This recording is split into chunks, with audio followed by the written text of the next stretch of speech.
우리가 총체적 칭의론이라 하는 대주제로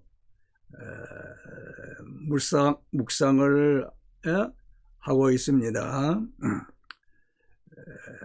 총체적 칭의론, 이러한 대주제 아래 소주제가 여럿이 되지요. 그중 첫째가 칭의는 필요하다. 칭의의 필요성에 대해서 우리가 생각을 했습니다. 모든 사람이 죄를 범하였음에 하나님의 영광에 이르지 못해. 그리하여 모든 사람이 칭의가 필요하다. 이방인들도 죄를 범하였으므로 칭의가 필요하고, 또 유대 판단자들도 죄를 지었으므로 칭의가 필요하고, 또 유대인들도 죄를 범하였으므로 칭의가 필요하고, 온 인류, 전 인류가 다 죄를 범하였으므로 온 인류가 다 칭의가 필요하다. 그래서 우리가 4번에 걸쳐서 칭의의 필요성을 묵상했습니다. 그 다음에는 칭의의 주체, 칭의의 주체가 누구신가? 칭의의 근원, 칭의를 주시는 분이 누구신가? 칭의를 주시는 칭의의 주체는 성부 하나님이시다 하는 거 우리가 지난 시간에 묵상을 했지요. 하나님이, 성부 하나님이 칭의의 주체십니다.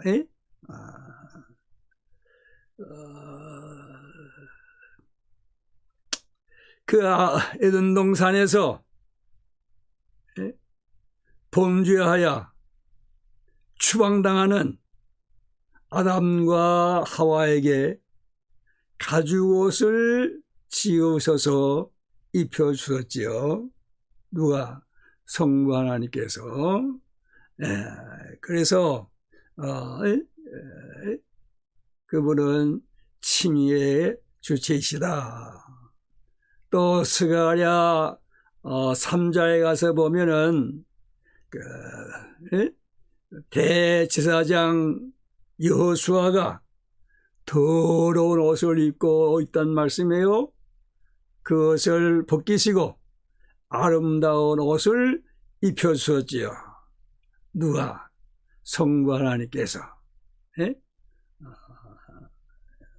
또 우리가 요한계시록 19장에 보면 어린 양의 혼인잔치가 있죠.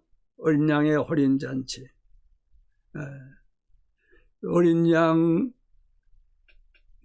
세상죄를 지어 하나님의 어린 양은 신부를 맞이하게 되는 것이죠. 신부가 누구예요? 교회. 신부가 칭의를 받은 사람들이죠. 칭의를 받은 사람들. 그래서 세마포 옷을 입혀주시잖아요. 이런 거 다 칭의의 주체는 성부 하나님이시다 하는 것을 보여주고 있는 것이죠.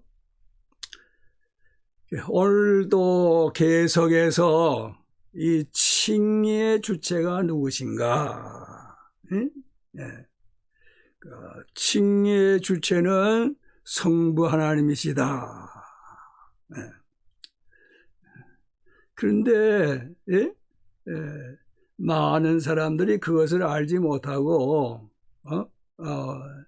이게 죄를 범하였으므로 다 하나님의 영광에 이루지 못해서 결국은 멸망에 이르게 될 것이니까 자기의 의를 세워가지고 면해 보려고 하는 것이지요. 자, 로마서 10장 가서 보면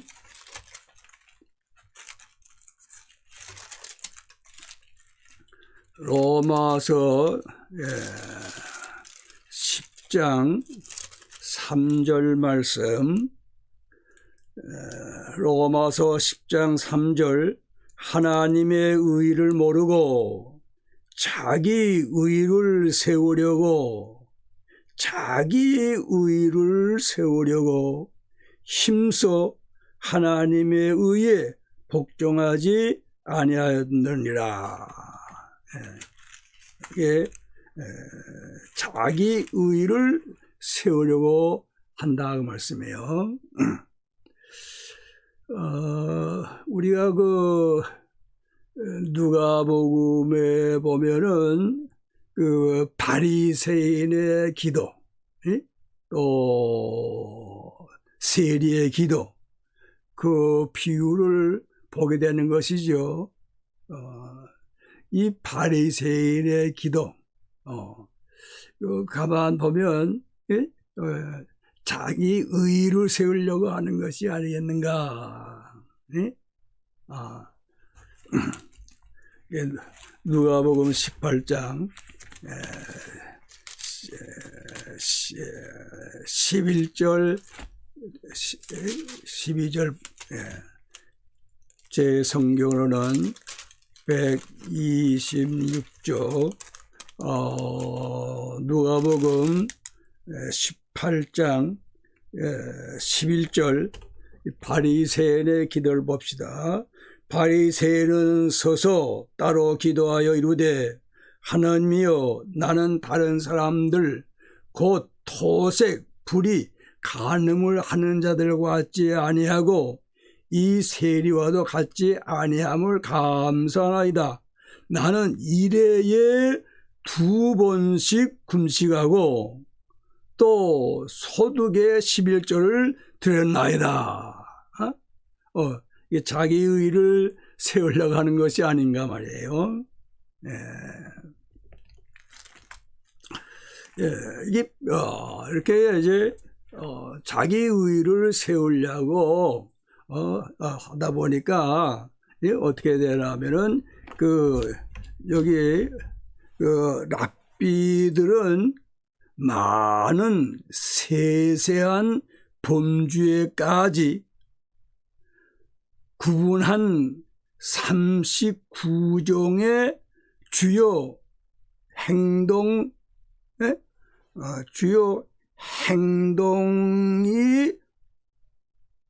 목록을 작성하지 않았는가? 이 핸드릭슨의 마태복음 주석 224페이지에 나오는 것인데, 그 안식일을 예를 들어서 자기들의 의를 세우기 위해 가지고 그 안식일에 대한 세칙을 이렇게 많이 만들었다는 것이죠. 출애굽기 20장 8절로 11절, 출애굽기 20장 8절로 11절에 보면은 그 10계명 중에 제4계명, 그 4계명에 대해서 말씀이 나오는데, 그 안식일을 지킬 것을 그게 말씀하지요.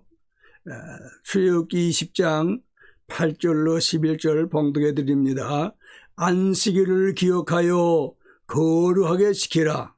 엿새 동안은 힘써 내 모든 일을 행할 것이나 일곱째 날은 내 하나님 여호와의 안식일인즉 너나 내 아들이나 네 딸이나 네 남종이나 네 여종이나 네 가축이나 네 문 안에 머무는 객이라도 아무 일도 하지 말라.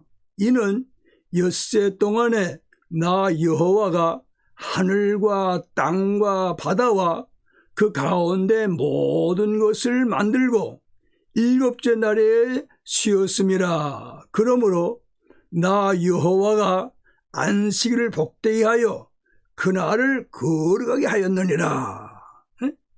이렇게 10계명 중 제4계명 안식일 거룩하게 지켜야 할 것을 여기 말씀해 주는데, 그 랍비들이 자기 의를 세우려고 어떻게 해요?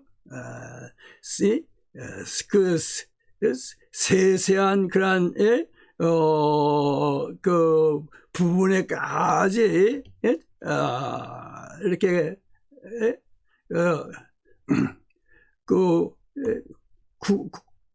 구분을 했는데, 여기에 보면 39종 거기서 끝하지 않죠.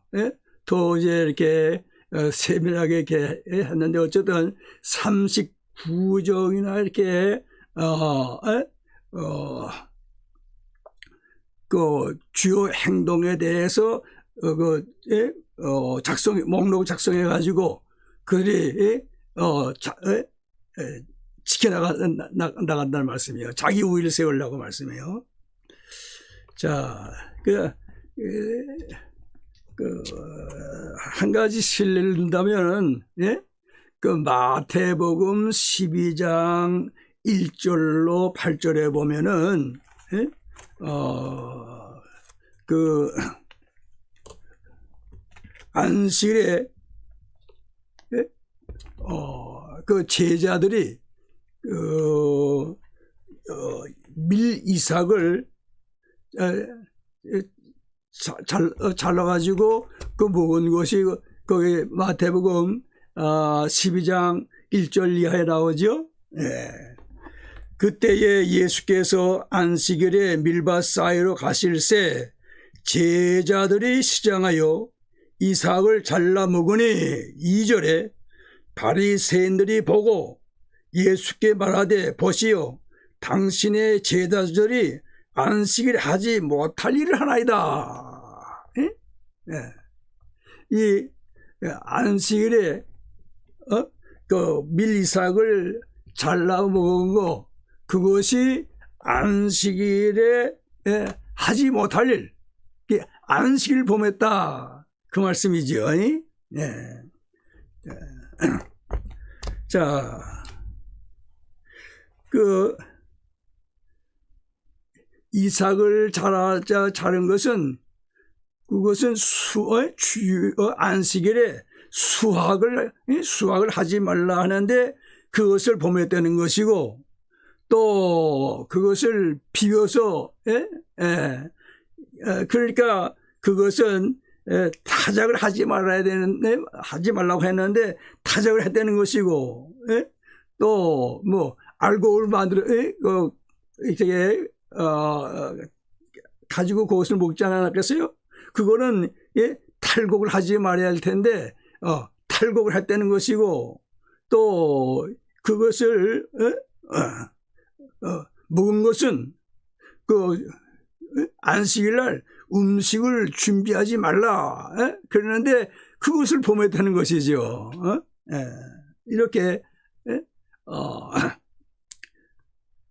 그들은 세칙을 만들어 가지고 지키면서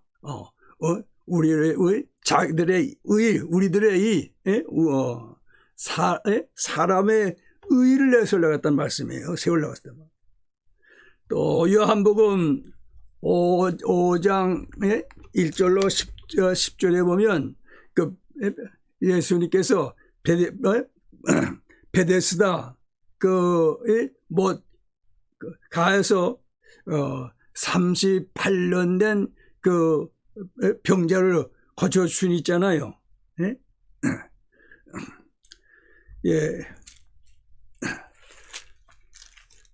요한복음 5장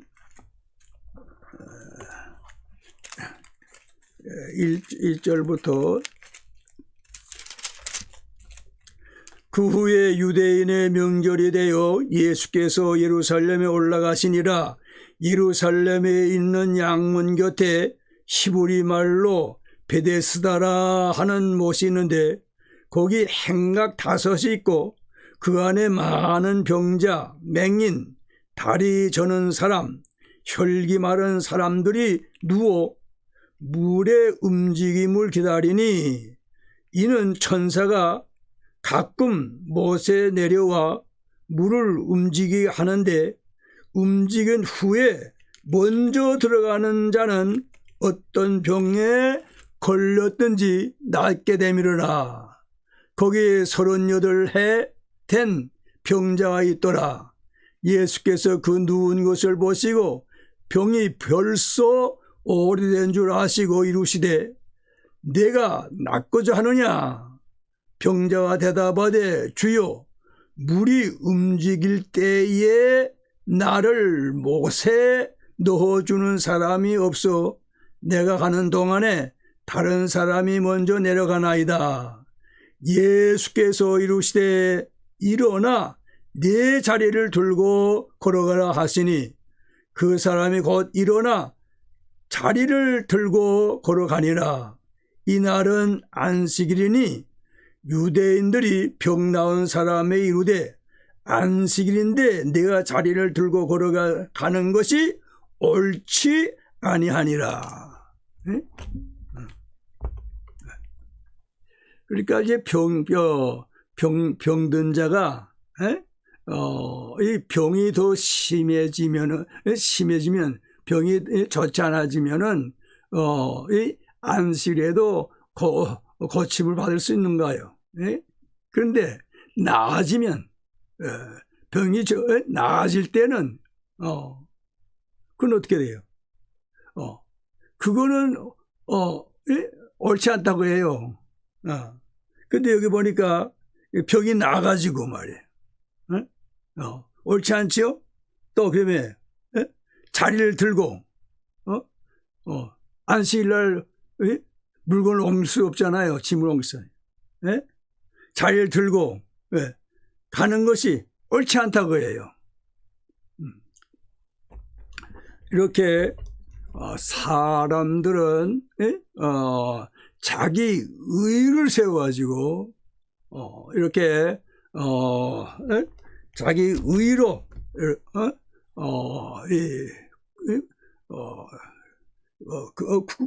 구원을 얻으려고 그렇게 했지만은 그런 것은 다 그것까지 않는다고 말씀이죠.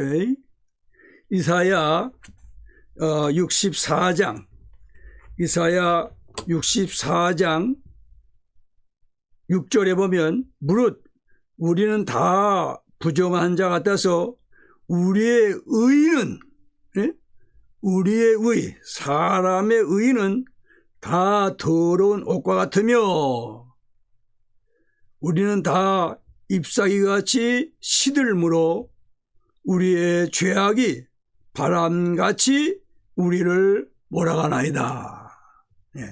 그러니까 이 사람의 의 가지고는 하나님 앞에 설 수 없는 것이죠. 하나님 앞에 나갈 수 없는 것이죠. 사람의 의 가지고는 구원을 얻을 수 없는 것이죠. 구원 얻음에 있어서 이 구원에는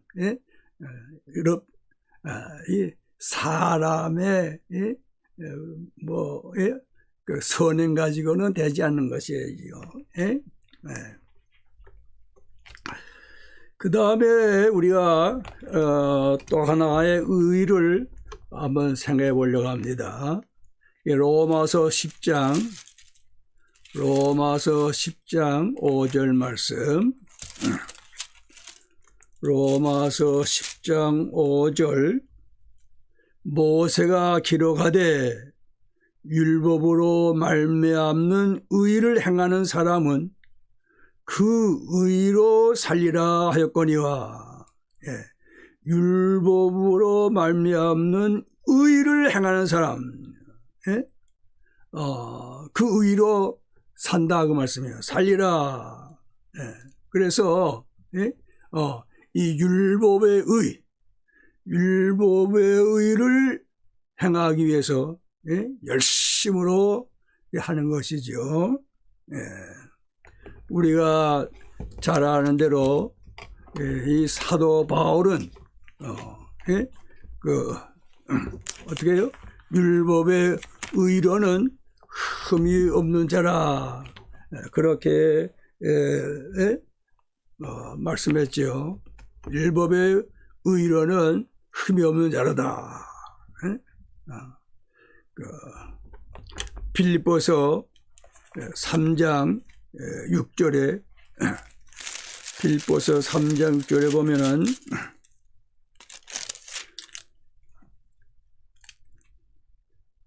열심으로는 교회를 박해하고 율법의 의로는 흠이 없는 자라. 예? 흠이 없을 정도로 이렇게 율법을 지켰다고 말씀해요. 율법을 행했다고 말씀해요. 그런데 그 바울이 율법으로 흠이 없는 자라 해가지고 하나님 앞에 설 수 있었어요? 주님 앞에 설 수 있겠어요?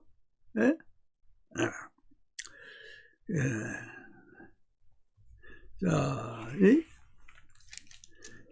이 야고보서 2장에 가서 보면은 누구든지 그 율법을 지키다가 그 중에 하나도 지키지 못하면 그거는 모두 범한 것과 같다고 그렇게 말씀하고 있죠. 야고보서 2장 10절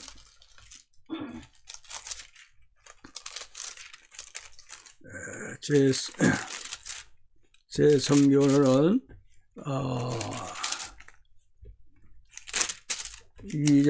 야고보서 2장 10절 372쪽입니다. 372쪽.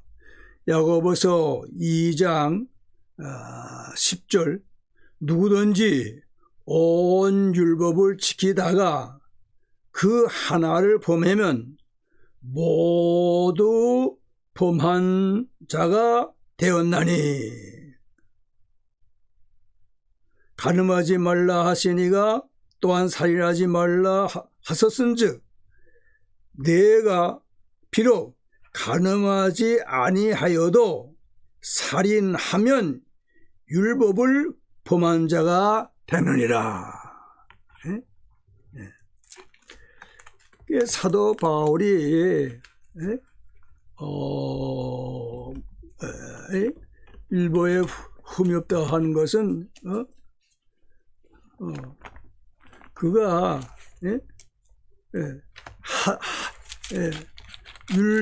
율법을 열심으로 지켰지만은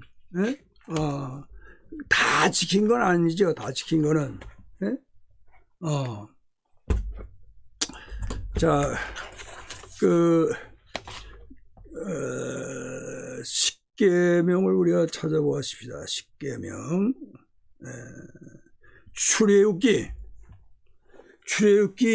20장은 거기에 십계명이 나오죠. 출애굽기 20장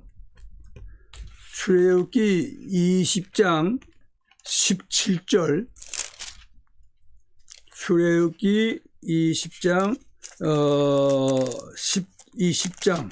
17절 제가 봉독해 드립니다. 내 이웃의 집을 탐내지 말라.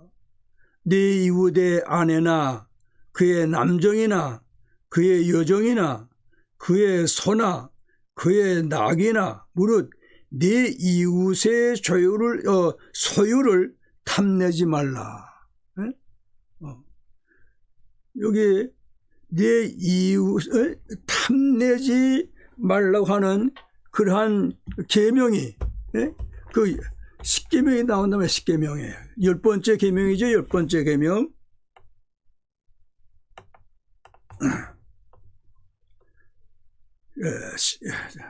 십계명 제10은 내 이웃의 집을 탐내지 말라. 내 아내는 이웃의 아내나 그의 남정이나 그의 여종이나 그의 소나 그의 낙이나 무릇 내 이웃의 소유를 탐내지 말라. 그러니까 사도 바울이 전에 나는 율법에 흠이 없다 하던 그때 그는 십계명 중에 첫째 계명으로부터 9째 계명까지 잘 지킨 모양이에요. 잘 지킨 거예요. 그런데 이 10번째 계명, 그 계명은 여기 이웃의 집을 탐내지 말라. 이 탐심, 거기에 그것을 바울이 잘 지키지 못했다고 말씀이죠. 자, 로마서 7장에서 볼까요? 로마서 7장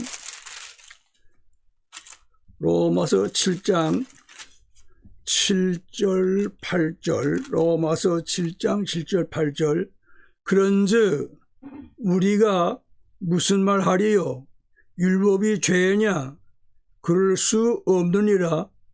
율법으로 말미암지 않고는 내가 죄를 알지 못하였으니 곧 율법이 탐내지 말라 하지 아니하였더라면 내가 탐심을 알지 못하였으리라. 그러나 죄가 기회를 타서 계명으로 말미암아 내 속에서 온갖 탐심을 이루었나니 이는 율법이 없으면 죄가 준 것임이라.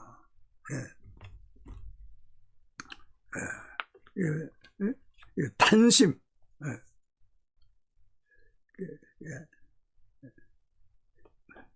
이 마음으로 짓는 죄. 비록 간음하지 아니었지만은 이 마음으로 간음하는 거, 이것도 다 죄요. 이것 가지고는 어떻게 해요? 어렵다. 그래서 구원의 일은 그렇게 되지는 못한다고 말씀이죠. 그렇기 때문에 하나님의 의, 하나님께서 주시는 의,